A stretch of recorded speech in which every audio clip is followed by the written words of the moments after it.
Apa kabar Pak Dedi? Alhamdulillah baik. Bu, gimana persiapannya? Alhamdulillah.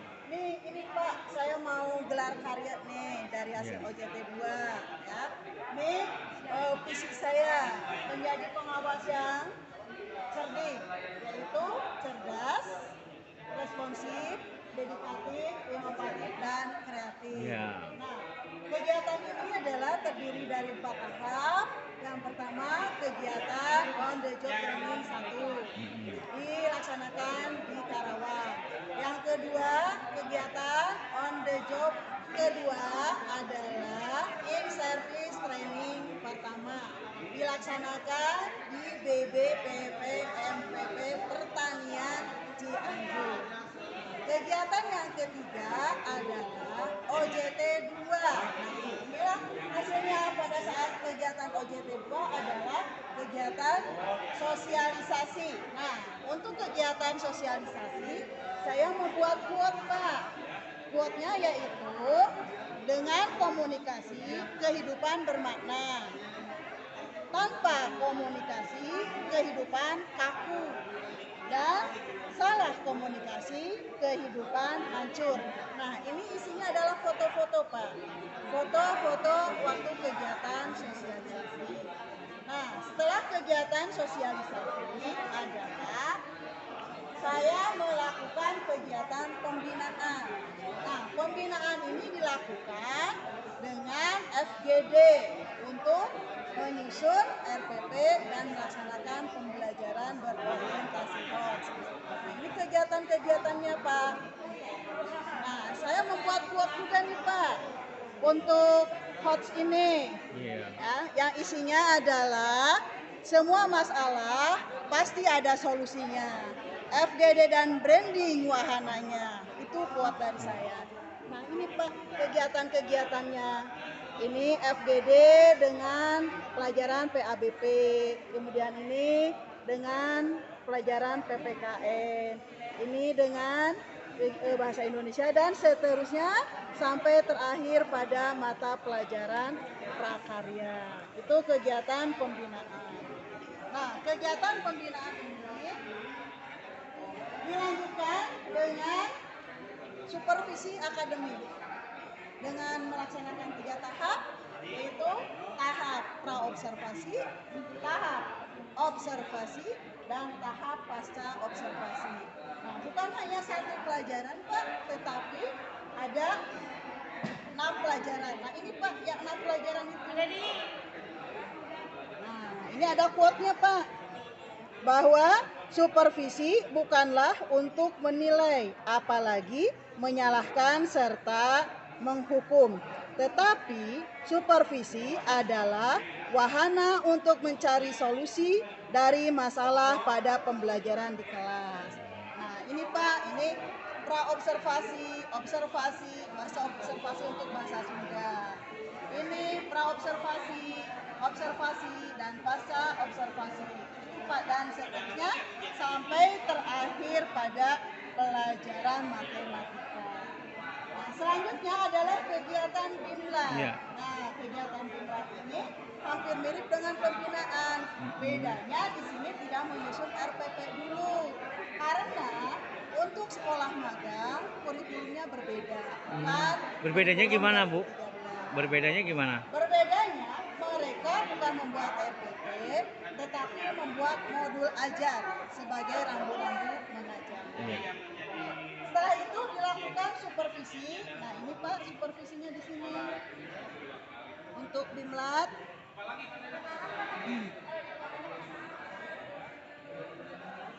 Nah, ini Pak, pra observasi peserta BIMLAT di SMP Negeri 1 Cikampek.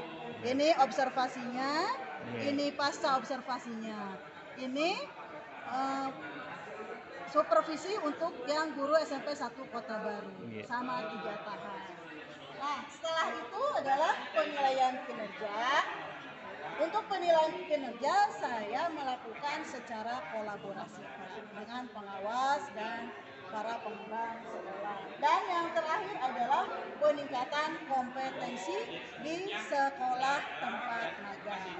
Nah, sebagai bekal saya untuk bisa berkompetensi, Saya membuat suatu quote juga Pak, ini Ya. ya, bahwa kemarin adalah pelajaran berharga, kemudian hari ini adalah realita, dan besok adalah harapan. Itu quote saya. Nah, selama OJT ini saya memiliki prinsip manjada wajada, siapa yang bersungguh-sungguh maka dia akan berhasil. Selama OJT 2 mendapatkan pembimbingan dari mentor, lupa fotonya, kemudian dapat pendampingan dari pengajar diklat dari Cianjur. Nah, setelah itu saya juga pernah di sini diminta untuk menjadi pembicara, Pak. Gimana, Pak? Ini pembicara kepada para istri karyawan Pupuk Kujang Cikampek dengan tema kurikulum yang sedang berlaku saat itu adalah pembicaraan tentang kurikulum 2013. Bagaimana orang tua siswa berperan dalam membantu sekolah untuk melaksanakan kurikulum 2013. Selain itu juga, karena pengawas itu harus melakukan penelitian dan harus menulis, ada pengembangan dirinya, saya ini membuat sebuah buku karya saya sendiri yang isinya adalah pengalaman hidup saya dari usia 5 tahun sampai tamat SMA. Di sini ditulis secara terinci dengan mengambil judul-judul yang menarik. Tidak sampai di situ, saya mengajak rekan dan murid saya untuk menulis juga dengan tulisannya isinya adalah non-fiksi. Tapi, bukunya adalah fiksi, tapi fiksinya bisa berisi tentang hal kenyataan atau boleh hanya sekedar cerita saja. Berikutnya adalah buku yang berkaitan dengan pekerjaan, yaitu ini RPP 3 Pilar. Kenapa disebut 3 pilar? Karena RPP ini mengimplementasikan pendidikan karakter, kemudian literasi, dan satu lagi adalah pembelajaran abad 21. Dan terakhir, ini adalah buku antologi bersama guru-guru di Kabupaten Karawang yang temanya adalah tentang akhlak mulia. Itu Pak. Nah, terakhir yang saya lakukan adalah membuat laporan. Ini laporan hasil dari on the job training 2. Itu Pak yang saya lakukan. Dalam melakukan kegiatan ini kita kegiatan kita punya pasangan masing-masing, kenapa jadi mengambil dari yang ini kegiatan apa? Iya, betul. Kegiatan apa ini? Nah, berikutnya adalah album kegiatan supervisi akademik dengan quote yang saya buat. Supervisi bukanlah untuk menilai, apalagi menyalahkan serta menghukum. Tetapi supervisi adalah wahana untuk mencari solusi dari masalah pada pembelajaran di kelas. Nah, ini supervisi mata pelajaran bahasa Inggris di kelas 8 dengan supervisinya atau guru yang disupervisinya adalah Ibu Ade Komara, guru mata pelajaran bahasa Inggris. Supervisi dilakukan di kelas 8A. Nah, ini pra-observasinya, kemudian ini observasinya, dan ini pasca observasinya. Berikutnya adalah supervisi untuk mata pelajaran bahasa Sunda dengan guru Ibu Nia Kurniawati SPD. Nah, ini dari pra-observasi, observasi sampai ke pasca observasi. Berikutnya supervisi mata pelajaran PAIBP dengan guru Ibu Eka Wulan dengan materi tentang praktek berwudu. Ini adalah untuk kegiatan pra-observasi, kegiatan observasi, dan kegiatan pasca observasi. supervisi seni budaya dengan guru yang supervisinya Ibu Yani di kelas 9B.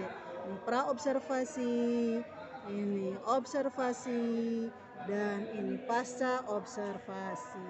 Masih Bu Yani, tapi Bu Yani yang berbeda. Ini adalah Bu Yani Nuraini SPD MMPD guru bahasa Inggris di kelas 7. Sama tahap praobservasi, tahap observasi di kelas, dan tahap pasca observasi.